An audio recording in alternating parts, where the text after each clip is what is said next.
5 W's, who, what, when, where, and why the Packers won the game last Sunday. And as always, I allow ladies first on the show.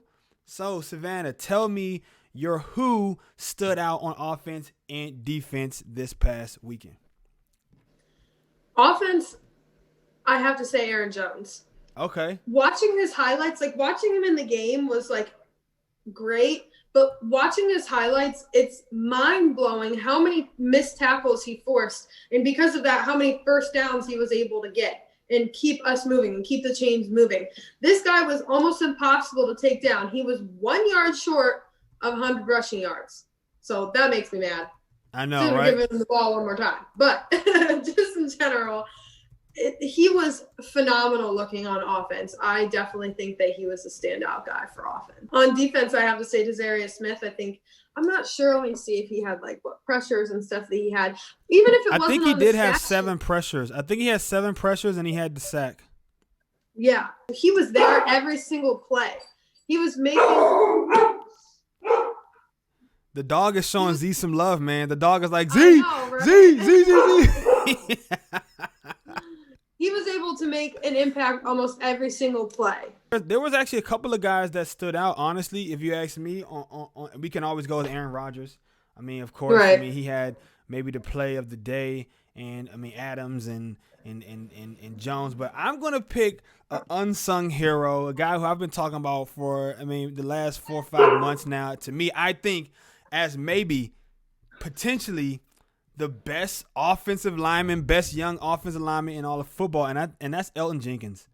We all saw him go toe-to-toe with Aaron Donald on several plays. Yeah, they chipped him sometimes. Yeah, they double-teamed him sometimes.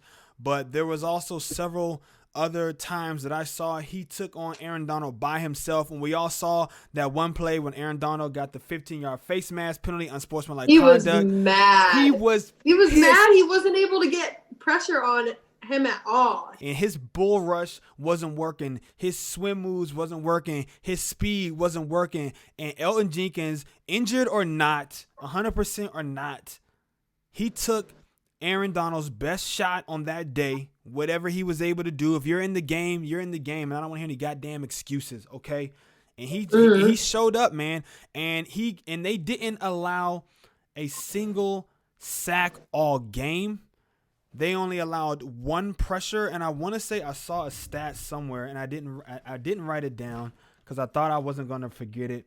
But I want to say maybe Aaron Rodgers has only been sacked 1 time all year at home or something crazy like that. Ooh. So, these guys have been absolutely insane. The whole offensive line, but Elton Jenkins in particular, I think by this time next year, people are going to know his name, and they will be talking about him as maybe the best offensive lineman in football, which is crazy to say because, David Bakhtiari is one of the best and the best left tackle. But I just think with his versatility and how he's been able to play all over the offensive line and him only being in his 2nd year and starting since a rookie and just him himself only giving up 1 sack his whole career 2 years into it. Mm-hmm. And the competition he's faced, this dude – he's special, man. He's special. And then on defense, Kenny Clark had a big game. He got paid this offseason, and really he hasn't had maybe the sort of year that we all anticipated or hoped, or he even probably himself was anticipating. He had 2 sacks. He had pressure. He played well in the run game, and he was a key contributor to this team's success on Sunday. And I really look forward to seeing him next week against Tom Brady. We know that Brady hates to get pressure up the middle. We know that he's most uncomfortable when he's got people in his face and he's not able to just step up into the pocket. So I think Kenny Clark maybe at the right time starting to come on strong in the playoffs. And I think he was definitely my standout player of the game on defense. Second question is what was your biggest takeaway from this game? The Packers won 32-18, advancing to the NFC Championship game for the 2nd year in a row. Savdeen on Sports, tell me, what was your biggest takeaway? That we can really take on any team.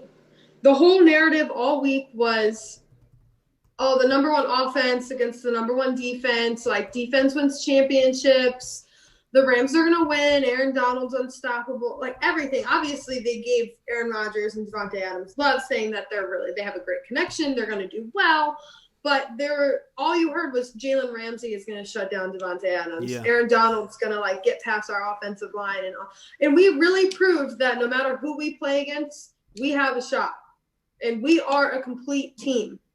We have a great running back room because A.J. Dillon and Jamal Williams looks good too. It's not like they were able to stop them completely. No. Aaron Jones looked amazing. Lazard had a great game. Aaron Rodgers looked amazing. He was able to maneuver in the pocket again. As our offensive line didn't allow a sack. Like, our defense did well. They only allowed 18 points. Yeah.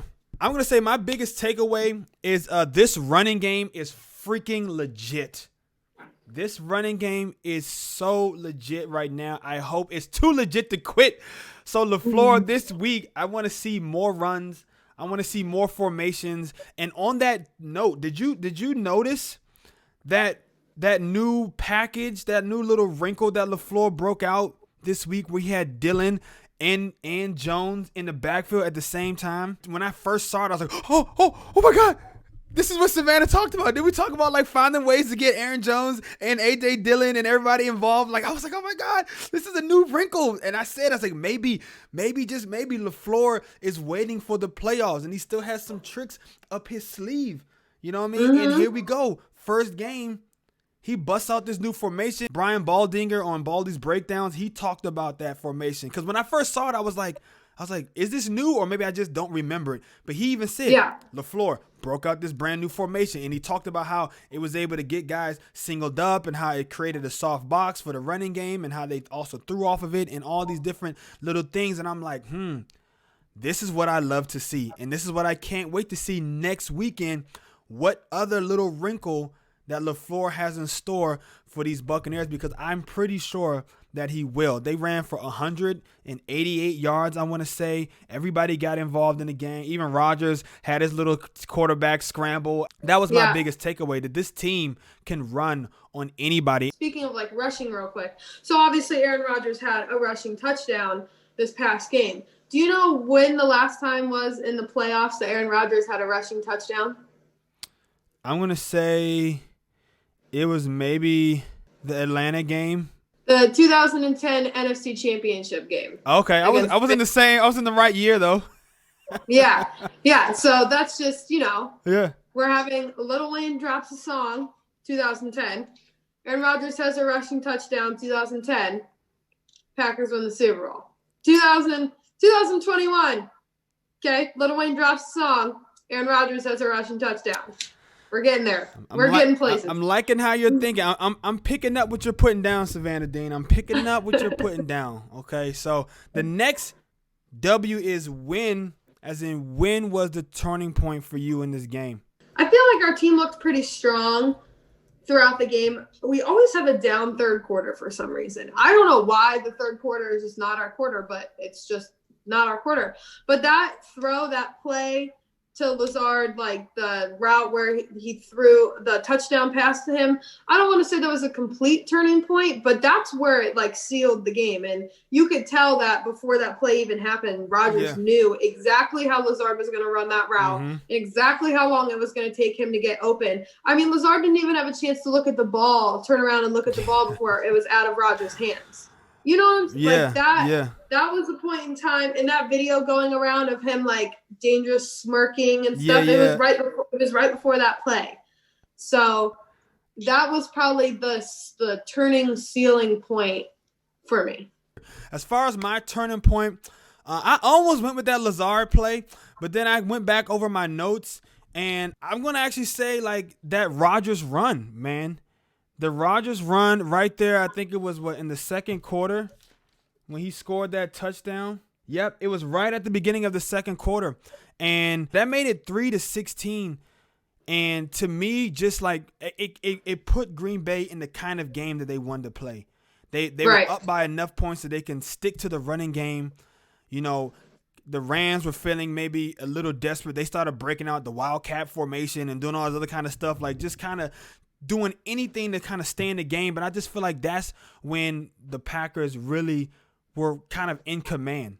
And even though it did get a little close towards the end, because they were able to jump out to such a lead in that Rodgers touchdown, to me, it just like we had the momentum and nothing they did gave it back to them, you know, and I just feel like that lead was what really allowed the Packers to win that game. And I say that's the turning point. I think that like just gave him some confidence. I think that gave the team some confidence, and it just made the fans go crazy. I mean, we love seeing Rodgers do athletic. I mean, and it was like the play of the game almost, like the way he pump faked that dude and had him going. I didn't even think he was going to make it, man. But when he turned that corner, he got in the end zone. I was like, oh, man, Rodgers, he still got it, man. 37. 37 is the new 27, apparently, because Rodgers, man, he's playing like he turned back the hands of time. Where, on a scale of 1 to 10, would you place this victory on Sunday over the number 1 rated defense in football? I'm going to go like 8.7. Okay. Yeah. I have to – they're obviously at the end of the half, I completely forgot. Like, there was those 2 throws at the very end of the half before we kicked the field goal that definitely could have been interceptions for sure. And then we had a couple drops in the end zone and stuff. But – overall, the game was great. Our defense played great. Our offense played great. There was minimal mistakes. Yeah. Like, that's what we have to keep playing like. And that's what I expect us to keep playing like. So I think it was a really good game. It's nowhere near our perfect game that we talked about, but realistically, with where our team's at, it's probably one of the better performances that we've had. I'm going to give it an 8.3. You know, if they get those other touchdowns, maybe they don't have any would-be's close almost turnovers, you know, maybe it would have been a 9.2 or a 9.5. But, you know, I got to give these guys something to strive for. You know what I mean? So 8.2 is what I'm going to go with. Plus, and then we also had the Mason Cosby missed kick. So, you know, there's some things they can improve upon. There were some things they can improve upon. That was just weird. Yeah, it was weird. It was weird. But did you see the video of Rodgers talking about that? Yeah. He was talking about how J.K. Scott like wanted his like 15 minutes of fame type of thing, like for the brand. Like, I'll throw it into the end zone. Like, let me run it. Like, yeah. I thought that was super funny. But yeah, that was just a weird, messed up snap. And luckily it didn't come back and haunt us. But, like, we cannot have, like, mistakes like that this coming Sunday. Like, at that one point, it can make a huge difference. All the difference, man. So, yeah, tell me why you think ultimately the Packers won on Sunday, though. I have to say because of how well our offense clicked and how well our offense was able to move down the field. Yeah, Dylan had that fumble and we had a couple drops. But there was – did we punt once in the whole entire game? I literally think we punted once in the whole entire game. So we had 2 punts. Yeah, okay. So we had 2 punts the whole game. That's absolutely phenomenal. That's insane that we only have to punt twice. Yeah. Yes, like we owe credit to our defense, but if our offense can just keep scoring and keep going and not having to punt, that's amazing. And I have to give them credit for that. I think our running game staying strong, like not abandoning the run. Yeah. Because there was some point in times, obviously Aaron Jones looked phenomenal, but there was some point in times that we were stopped behind the line of scrimmage a couple times in a row. Yeah. But we didn't abandon it. We kept it like pretty even 50-50 with the pass game. Very so even. I think that's it. And at one point it was like lopsided, man. I was just like cheesing my little face off because I was just so happy and giddy at how much they were running the ball, man. Because I love to see that. I love to see that old smash mouth trenches football, man. I really love to see it. And I'm going to say the reason why they won this game is because the defense continues to step up in big moments, either to seal the game or to just generate some momentum for the offense to sort of swing it or keep it in their side of the field, proving that they can score, like you said, on anybody. This offense has shown all year that I think we're going to see, right, that this Tampa Bay game in Week 6 was an absolute anomaly and just one of those games that just doesn't really make any sense. And right, because even if our other two losses, they weren't blowouts. They were still close games. Both of our other 2 losses were close games. So exactly. I can agree. I think that we're going to show that game was just a bad game and it's not ever going to happen again. For example, that drive before the Rodgers TD, Z got a sack And then that put the Rams at like 3rd and 14, and they was able to get like an incomplete pass and force the punt. You know what I'm saying? And then at the end of the game, when because it was like maybe like a good 4, 5, 6 minutes left in that game. If the Rams go down and they score, they could have made it a 1-score game, and then things would have got a little bit tight. But instead, the defense stepped up, man. It was a great series of plays. Jair gets the tackle for a loss. Then Preston got his hands up, and I think he batted down the ball. And then on 4th and 14, when they're going for it in desperation mode, my guy of the game, Kenny Clark, he gets the sack, you know what I'm saying, to force the turnover. So, I mean, it was just a great all-around game by the defense, and I think that's going to be another reason why this game is going to be different. I even saw a stat per Pro Football Focus. It said that there were only 2 missed tackles this game. 2! Wow. 2 missed tackles. You know, it said that's what you gotta do. That's a way to play defense. I mean, they said you cannot miss those tackles. Chris Barnes and Chandon Sullivan and King combined for 26 tackles, and that this was the highest graded game as a tackling unit the Packers have had all year at 79.7 overall, the whole like defense. So nice. This is going to be the difference to me. And that's why they won. You know, like the offense is what the offense is, but we've all seen this team have amazing offenses, right? We've seen this team put up 45 points in a wild card game against the Cardinals and still lose.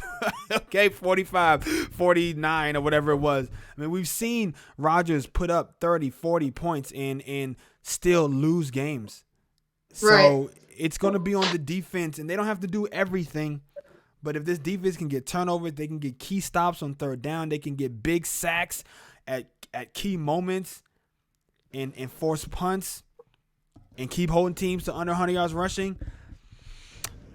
It's gonna be a lot to celebrate in about a month here. You know, it's gonna be in a couple weeks, man. We're gonna have a lot to celebrate. So that wraps up the 5 W's: who, what, when, where, and why the Green Bay Packers were victorious on Sunday against the Rams.